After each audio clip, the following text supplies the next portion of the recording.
Hello students, welcome to electronics academy YouTube channel. आज मैं आपको जेबी गुप्ता का ऑब्जेक्टिव सॉल्यूशन कराऊंगा, जिसमें हमारा सब्जेक्ट रहेगा बेसिक इलेक्ट्रॉनिक्स। ये लेक्चर नंबर 25 है, जिसमें क्वेश्चन नंबर 481 से लेकर 500 तक रहेगा। और अगर इसी पिछले क्वेश्चन का वीडियोस देखना होगा या फिर अदर सब्जेक्ट से रिलेटेड क्वेश्चन देखना होगा, तो आप एक बार डिस्क्रिप्शन में लिंक चेक कर लेंगे। वहाँ पर सब्जेक्ट वाइज लिंक डाला हुआ सारे प्ले लिस्ट का। तो चलो फिर वीडियो को शुरू करते हैं। क्वेश्चन नंबर 481 पे चलते हैं। तो 481 क्वेश्चन देखो क्या बोल रहा है। 481 क्वेश्चन, तो ये रहा अपना 481 क्वेश्चन। बोल रहा है कि consider the following statement in respect of a common collector amplifier. तो बोल रहा कॉमन कलेक्टर एम्पलीफायर है, इसमें से क्या क्या ये होगा।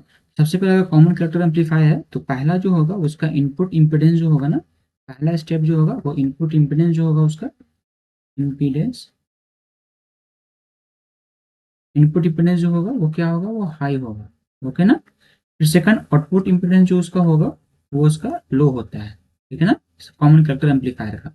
फिर जो वोल्टेज गेन जो होता है ए बी, वो अपना होगा वो लेस होगा, या फिर कह सकते हो कि अप्रॉक्स 1 होगा। ठीक है ना, लगभग 1 के बराबर होगा। फिर एक करंट गेन आता है ए आई, वो जो होगा वो अपना हाई होता है। ठीक है ना। तो ये इतना चार होता है एक कॉमन कलेक्टर एम्पलीफायर का, ये प्रॉपर्टी होता है। तो इनमें से ऑप्शन नंबर डी देखो, 3 और 4 जो है वो सेम मिल रहा है। ठीक है, 3 और 4, ऑप्शन 481 का ऑप्शन नंबर डी होगा। अब एक कॉन्सेप्ट समझो। मान लो इसने क्या बोला कि ड्राइविंग कर रहा है, इसका इनपुट इम्पिडेंस क्या है, हाई है, आउटपुट इम्पिडेंस क्या है, लो है। ठीक है ना। तो अगर इस ऐसा प्रोसेस रहेगा कि हाई टू लो हो रहा है, हाई टू लो सोर्सेस हो रहा है, कहने का मतलब इस कॉन्फ़िगरेशन को हम लोग कहते हैं इमीटर फॉलोवर कहते हैं। ठीक है ना। तो ऐसा कॉन्फ़िगरेशन अगर दिखे कहीं पर, तो उस कॉन्फ़िगरेशन को क्या कहते हैं, इमीटर फॉलोवर। ठीक है। चलो नेक्स्ट क्वेश्चन पे चलते हैं। बोल रहा है कि a common emitter transistor amplifier has a collector load 10 kilo ओम दिया हुआ है, एंड इट्स एचएफई दिया हुआ है एंड एचआई दिया हुआ है। ठीक है ना। और बोल रहा है कि voltage amplification by the amplifier nearly equal to, voltage amplification पूछ रहा है। ठीक ठीक है, दैट मींस वोल्टेज गेन पूछ रहा है, कहने का मतलब। तो ये कैसा है, ये कॉमन इमीटर एम्पलीफायर है।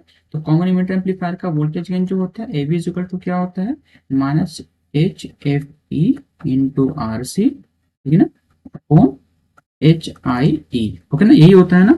अब इसके बाद वैल्यू पुट करो तो -100 एच एफ ई का वैल्यू दे रखा है इन्होंने, इंटू आर सी का वैल्यू इन्होंने दे रखा है कितना, लोड वाला। ठीक है ना, कलेक्टर वाला कितना दे रखा है, 10 × 10⁻³ होगा, 10 किलो का है, डिवाइडेड बाई एच आई जो अपना होगा वो देखो इन्होंने दे रखा है 2 किलो, 2 × 10⁻³ सॉल्व करोगे तो अप्रॉक्स जो आएगा -500 आएगा। ठीक है ना।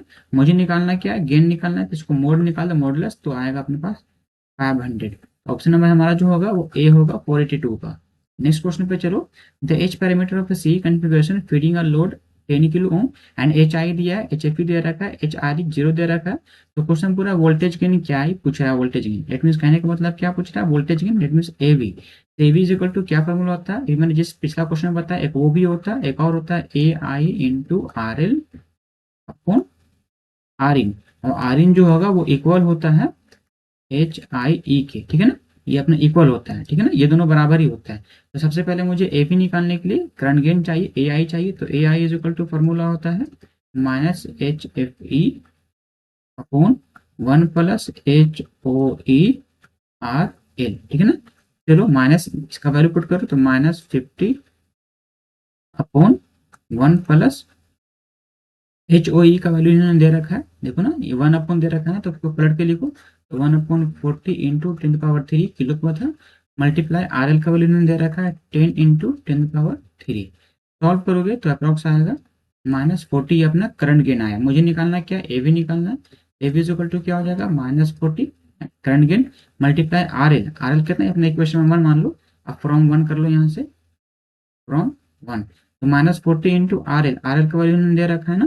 तो आर एल का वैल्यू होगा 10 इंटू 10⁻³ ठीक है, 10 इंटू 10⁻³ अपॉन 1 इंटू 10⁻³ सॉल्व करोगे तो अप्रॉक्स आएगा 400 नेगेटिव में।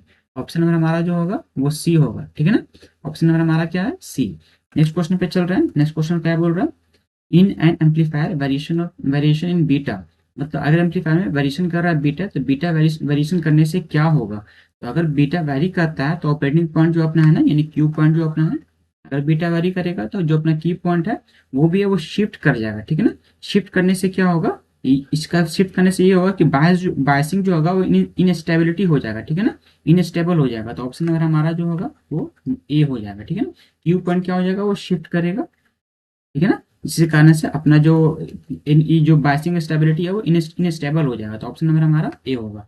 नेक्स्ट क्वेश्चन पे चल रहा है, which of the following are essential for of a transistor biasing circuit. इनमें से कौन सा एसेंशियल है जो ट्रांजिस्टर बायसिंग के लिए मतलब जरूरी है, ठीक है ना।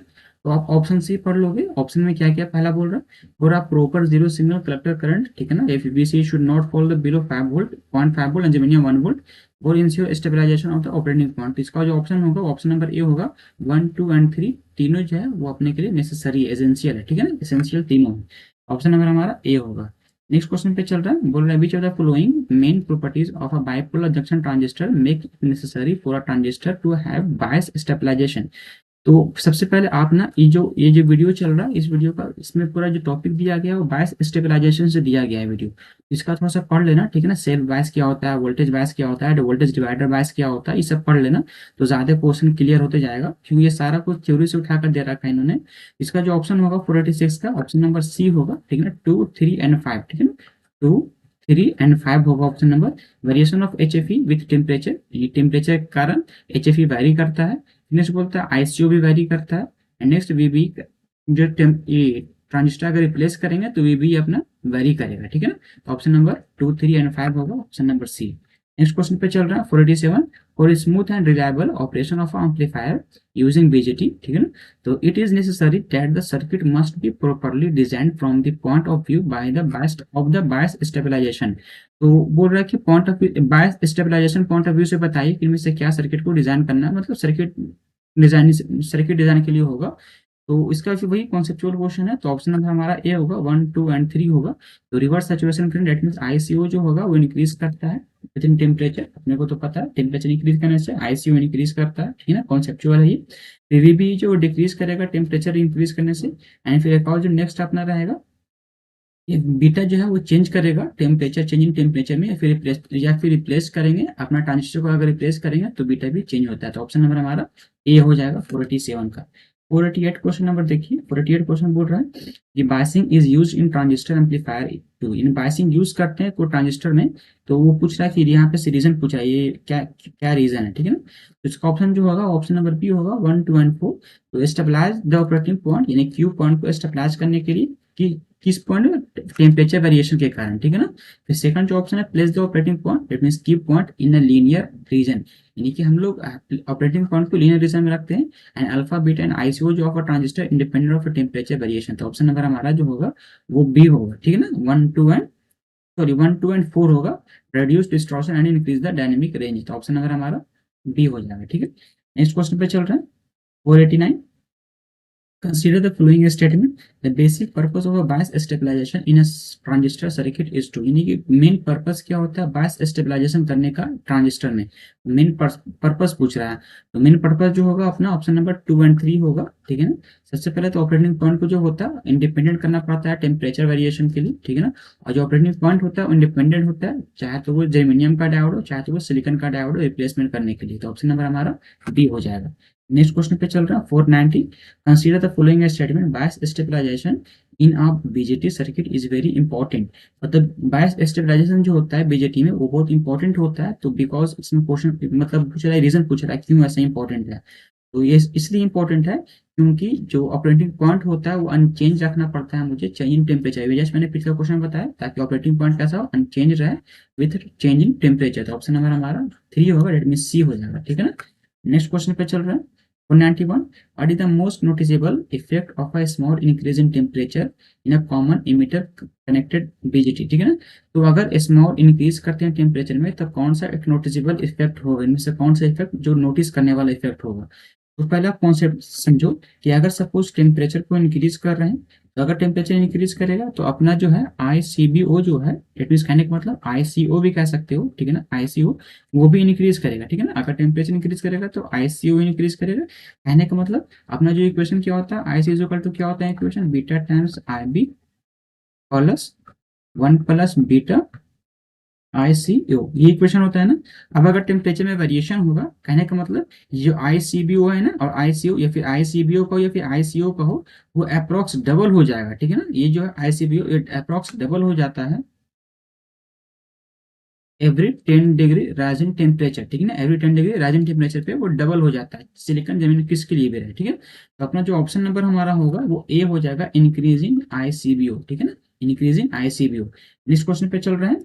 बोल रहा है कि 492 in case of BJT amplifier bias stability is achieved by the, bias stability जो है वो किस तरीके से अचीव करते हैं हम लोग, वो क्वेश्चन पूछ रहा है बीजेटी में। तो अगर मुझे सबसे पहले मुझे इक्वेशन पता होगा, IC इज इक्वल टू क्या होता है, beta times IB plus 1 plus beta into ICO, ये इक्वेशन होता है। कहने का मतलब अगर सपोज कर लो कि IB जो अपना फॉल करेगा, मतलब अपना ये IB है वो डाउन करेगा, नीचे करेगा इंक्रीज इन टेम्परेचर, तो उसी टाइम पे अपना IC जो रहेगा वो कांस्टेंट हो जाएगा, ठीक है ना। तो कहने का मतलब ये हुआ IC एंड VC जो है वो अपना कांस्टेंट रहता है। ऑप्शन नंबर हमारा जो होगा वो बी होगा। ये दोनों एक दूसरे को मतलब मैच करता है ताकि IC अपना कांस्टेंट रहे, ठीक है ना। तो ऑप्शन नंबर हमारा जो होगा वो बी होगा, 492 का। नेक्स्ट चलते हैं 493 क्वेश्चन नंबर पे। The key point in a voltage amplifier is selected in the middle of the active region. तो वो की पॉइंट हम लोग सिलेक्ट करते हैं एक वोल्टेज एम्पलीफायर का जो मिडिल में रहता है। तो सो डैट क्यों सिलेक्ट करते हैं, इसलिए हम लोग सिलेक्ट करते हैं ताकि जो ऑपरेशन हो इन ऑपरेटिंग पॉइंट हो वो उसका बेस्ड हो, डेट मीन वो लीनियर ग्राफ रहे, ठीक है ना, लीनियर रहे वो, डिस्टॉर्शन लेस रहे वो, ठीक है ना, डिस्टॉर्शन लेस रहे, आउटपुट आए वो। तो ऑप्शन नंबर हमारा जो होगा वो ऑप्शन नंबर हमारा ए होगा, जो डिस्टॉर्शन लेस आउटपुट देता है, इसलिए हम लोग बीच मिडिल में लेते हैं, ठीक है। नेक्स्ट क्वेश्चन पे चल रहा है। बोल रहा है कि if in a transistor circuit IB remains constant but beta is increase. अगर मान लो एक ट्रांजिस्टर सर्किट है जिसमें IB कांस्टेंट है बट बीटा इंक्रीज कर रहा है, तो ऐसा मतलब कब हो, कहने के मतलब इसने क्या बोला कि अगर बीटा इंक्रीज कर रहा है, तो अगर बीटा इंक्रीज करेगा तो पहले कॉन्सेप्ट समझो, IC इज इक्वल टू क्या था इक्वेशन, बीटा टाइम्स IB, ठीक है ना। या फिर ये भी ये इंक्रीज कर सकता है ना, ये अपना क्या करेगा, ये इंक्रीज करेगा, ठीक है ना, ये इंक्रीज करेगा बीटा टाइम्स IB। कहने का मतलब ये हुआ क्यू पॉइंट जो है अपना, यानी ऑपरेटिंग पॉइंट जो है क्यू पॉइंट जो अपना वो कहीं ना कहीं अपना वो गो अप होगा, मतलब ऊपर की तरफ जाएगा, ठीक है ना। तो जैसे इसने बोला कि बीटा को इंक्रीज करेंगे तो IC अपने इंक्रीज होगा, और अगर IC इंक्रीज होगा तो कहने का मतलब अपना जो क्यू पॉइंट है वो अपना ऊपर की तरफ चलेगा। तो ऑप्शन नंबर हमारा जो होगा वो बी हो जाएगा, ठीक है ना। नेक्स्ट क्वेश्चन पे चल रहा है। क्वेश्चन बोल रहा है कि the stability factor S in bipolar junction transistor. तो स्टेबिलिटी फैक्टर पूछ रहा है बाइपोलर जंक्शन ट्रांजिस्टर का। सबसे पहले मान लो मुझे अगर ये एक्टिव रीजन में है, तो एक्टिव रीजन में कहने का मतलब अगर मुझे रिलेशन निकालना है IC एंड IB के बीच में एक रिलेशन निकालना है, तो इक्वेशन पहले क्या होता है इन दोनों के बीच में रिलेशन, तो बीटा टाइम्स IB होता है plus 1 plus beta into ICO, ये रिलेशन होता है, ठीक है ना। मुझे निकालना क्या, मुझे निकालना है स्टेबिलिटी फैक्टर। तो स्टेबिलिटी फैक्टर का क्या होता है मैं बताता हूँ, उसका फॉर्मूला क्या होता है। तो उससे पहले स्टेबिलिटी फैक्टर जो होता है formula S is equal to formula होता है del IC upon del ICO, ठीक है ना। तो मुझे ये लाना है, कहने का मतलब डिफरेंशिएट कर रहा है। सबसे पहले इसको डिफरेंशिएट कर लो, ठीक है ना, इस इक्वेशन को डिफरेंशिएट करो। डिफरेंशिएट करोगे तो कहने का मतलब IC को विद रिस्पेक्ट टू IC करो, ठीक है ना, विद रिस्पेक्ट टू IC। तो IC के रिस्पेक्ट में करोगे तो इसका वैल्यू 1 आएगा, इधर रहेगा, इधर क्या बचेगा अपने पास, और बीटा उस टाइम को कांस्टेंट रखना है तो बीटा कांस्टेंट रहेगा। और IB को करेंगे तो DIB upon D of IC, ठीक है ना, प्लस 1 प्लस बीटा, ठीक है ना। और IC को करेंगे तो DICO, ठीक है ना, अपॉन DIC, ठीक है ना, ये अपना इक्वेशन हो जाएगा। अब अपने पास क्या है, इसको ये देखो ये सेम है डेल IC है ना, del ICO upon del IC, इसका रेसिप्रोकल कहने का मतलब 1 अपॉन S दिया भाई, तो बस इसको चेंज कर दो, ठीक है ना। तो ये अपना क्या होगा beta times del IB upon DIC, ठीक है ना, प्लस 1 प्लस बीटा, ये हो जाएगा 1 अपॉन S हो जाएगा, ठीक है ना।